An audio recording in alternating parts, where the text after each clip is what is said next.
गिरिडीह में भंडारीडीह रोड स्थित LIC कार्यालय के समक्ष बीमा कानून विधेयक 2025 के विरोध में जोरदार प्रदर्शन किया गया। बीमा और बैंकिंग क्षेत्र से जुड़े विभिन्न श्रमिक संगठनों के आह्वान पर आयोजित इस प्रदर्शन में LIC कर्मचारी संघ, अधिकारी संगठन, पेंशन्स एसोसिएशन सहित कई बैंक और मजदूर यूनियनों के पदाधिकारी व सदस्य शामिल हुए। प्रदर्शनकारियों ने विरोध को राष्ट्रीय हित और पॉलिसी धारकों के खिलाफ बताते हुए इसकी बड़ी आलोचना की। इस दौरान बीमा कर्मचारी संघ हजारीबाग मंडल के संयुक्त सचिव धर्मप्रकाश ने कहा कि सरकार जनहित के नाम पर ऐसे कानून ला रही है जो कर्मचारियों और आम पॉलिसी धारकों के अधिकारों को कमजोर करता है। उन्होंने सभी कर्मचारियों और लोकतांत्रिक शक्तियों से एकजुट होकर इस कानून के विरोध का आह्वान किया। कार्यक्रम में बड़ी संख्या में कर्मचारी और संगठन प्रतिनिधि मौजूद रहे।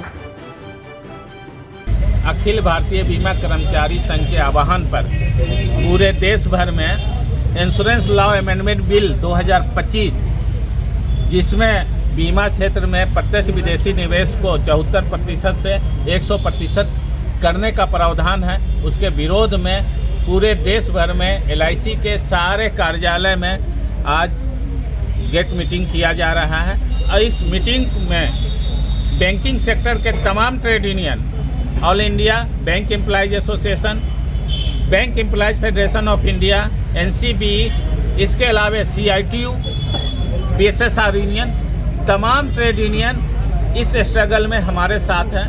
साथ इसलिए हैं कि जो अमेंडमेंट बिल पेश किया गया, सरकार 4 दलील दी है कि ये अमेंडमेंट बिल क्यों लाया जा रहा है। वित्त मंत्री लोकसभा में बोली हैं कि इस अमेंडमेंट बिल लाने के पीछे मेरी मंशा है कि बीमा का विस्तार हो, दूसरा बीमा का सुगमता बढ़े, तीसरा बीमा धारकों की सुरक्षा हो, और चौथा विनियामक में जो ट्रांसपेरेंसी आवे। लेकिन असली मंशा ये है कि 100% FDI करके घरेलू बचत को पूरी तरह से फॉरेन कॉरपोरेट के पास पहुंचा देना है। अभी तक बीमा क्षेत्र में FDI 74% था, तो मात्र 37.27% ही विदेशी पूंजी निवेश आ पाया इस देश में। तो जब 74% की सीमा ही नहीं पूरी हो रही है तो इसको बढ़ाने का कोई मतलब नहीं था। सिर्फ सरकार का असल मंशा है कि कैसे हम घरेलू बचत को विदेशी कॉरपोरेट के पास पहुंचा दें, और बीमा धारकों की सुरक्षा की बात ये सरकार कर रही है। उल्टे इस अमेंडमेंट बिल आने के बाद बीमा धारकों की जो लाभ है वो असुरक्षित हो जाएगी। कारण है कि कोई भी प्राइवेट कंपनी अधिक लाभ कमाने के लिए काम करती है। सरकार का शुरू से मंशा रहा है कि इस देश के तमाम राष्ट्रीयकृत उद्योगों को हम बर्बाद करें, तमाम क्षेत्रों को का निजीकरण कर दें, और उसका लाभ जो है कॉरपोरेट यानी पूंजीपति को मिले।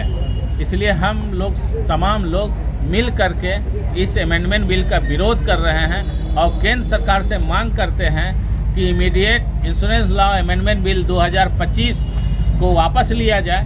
साथ ही साथ जो IRDA का रोल है कि राष्ट्रीयकृत उद्योगों को कैसे हम उसके विकास को रोकें और निजी कंपनियों के विकास में हम सहायता करें, उसका रोल जो है गलत है इस देश के लिए, और उसके पावर को इस अमेंडमेंट बिल में बढ़ाया गया है। हम ये भी मांग करते हैं कि IRDA का जो शक्ति बढ़ाया गया है उसे भी वापस लिया जाए।